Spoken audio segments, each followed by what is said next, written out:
In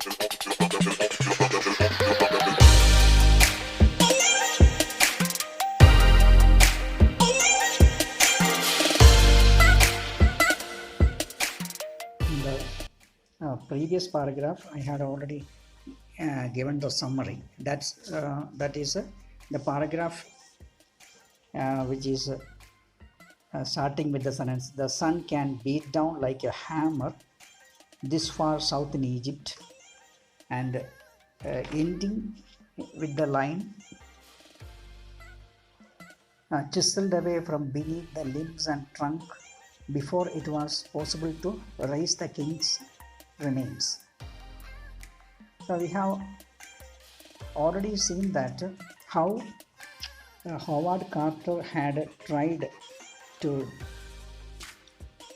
expose the mummy in the hot sun for removing the mummy from the things it was intensely stuck with. But when he failed, he had to chisel it and remove it,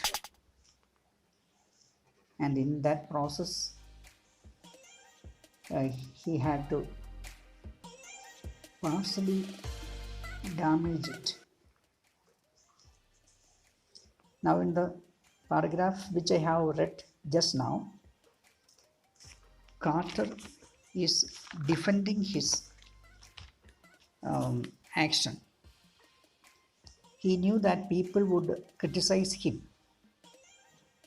So Carter said that if he had not removed the mummy from the coffin, thieves would have dodged the guards, that is, deceived the guards, and would have stolen the rich golden artifacts. We know that the Egyptian pharaohs believed in life after death 3000 years ago. So they believed that they could take their fabulous wealth even after their death. For this reason, their rich possessions were buried along with their mortal remains, that is, with the dead body.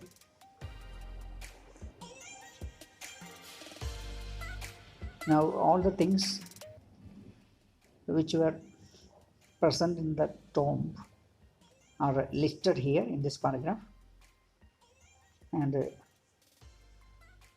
towards the fifth last line there is a phrase, iconic inner coffin.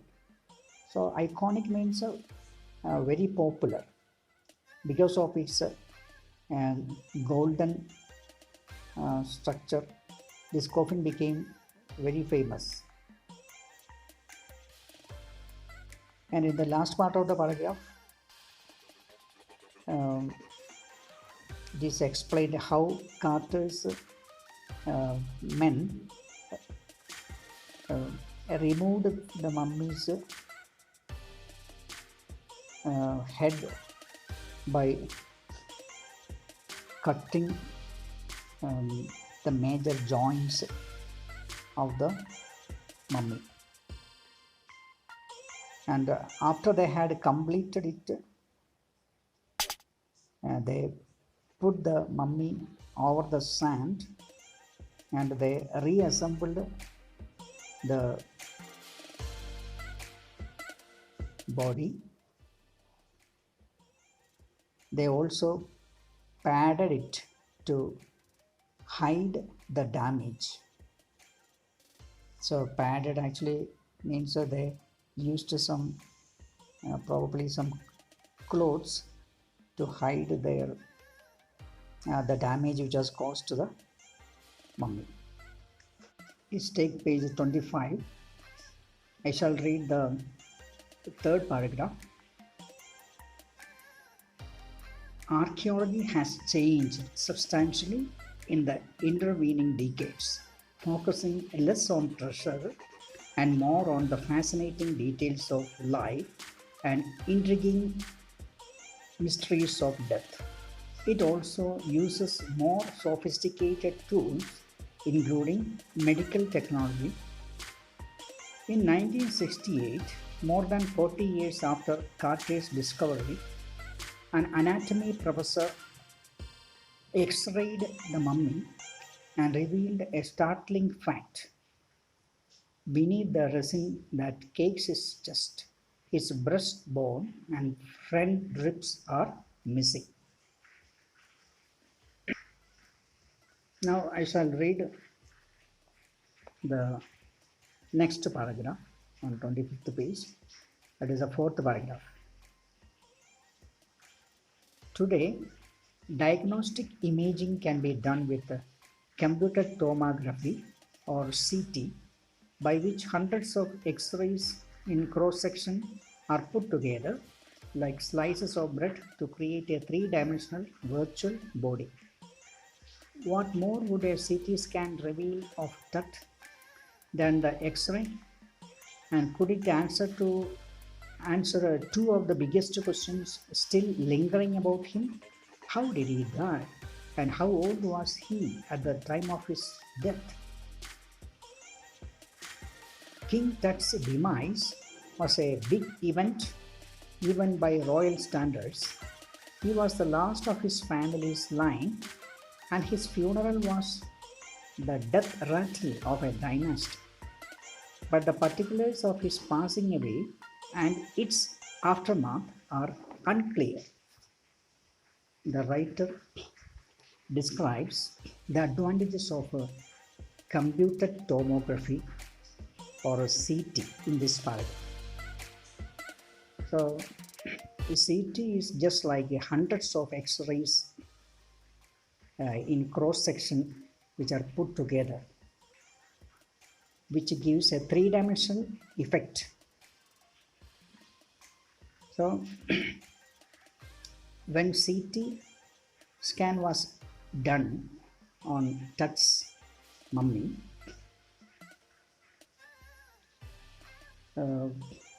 two important questions which used to be lingering about the mummy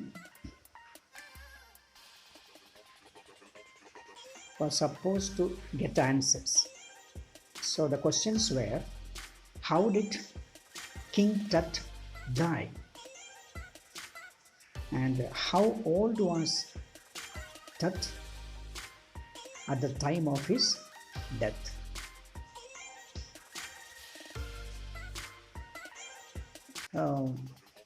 King Tut's demise was a big event. Demise means death. So it was a great event, and the writer says that his death marked the death of a dynasty, death rattle of a dynasty. That means it marked the end of a dynasty. And the actual cause of his death is unknown. I shall read the next paragraph. That is the sixth paragraph on page 25. Amenhotep III, Tut's father or grandfather, was a powerful pharaoh who ruled for almost 4 decades at the height of the 18th dynasty's golden age. His son Amenhotep IV succeeded him and initiated one of the strangest periods in the history of ancient Egypt. The new pharaoh promoted the worship of the Aten, the sun disk, changed his name to Akhenaten, God servant of 8 and moved the religious capital from the old city of Thebes to the new city of Akhenaten, known now as Amanna. He further shocked the country by attacking Ammon, a major god, smashing his images and closing his temples. It must have been a horrific time, said Ray Johnson, director of the University of Chicago's Research Center in Luxor, the site of ancient Thebes. The family that had ruled for centuries was coming to an end, and then Akhenaten went a little wacky. Now you may please look at the second paragraph on page 26. I am going to read it. After Akhenaten's death, a mysterious ruler named Smenkhare appeared briefly and excited with hardly a trace. And then a very young Tutankhaten took the throne, King Tut as he is widely known today. The boy king Tutankhaten soon changed his name to Tutankhamen, which means living image of Ammon, and oversaw a restoration of the old ways. He reigned for about 9 years and then died unexpectedly. Following the death of Akhenaten, a mysterious ruler succeeded him, known as Smenkhare, and nothing is known about Smenkhare's reign. He was succeeded by a young teenage king called Tutankhaten, who is widely known as King Tut. And the boy king Tutankhaten changed his name to Tutankhamen, which means the living image of Ammon.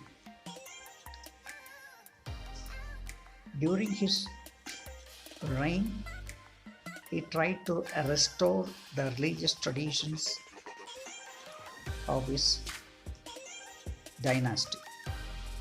He reigned over Egypt for 9 years. He died unexpectedly. His untimely death is still a mystery because he was so young when he died. Dear students, with this I am winding up today's English lessons, and we shall continue in the next class. Please read the lesson repeatedly. Okay, have a good day. Thank you.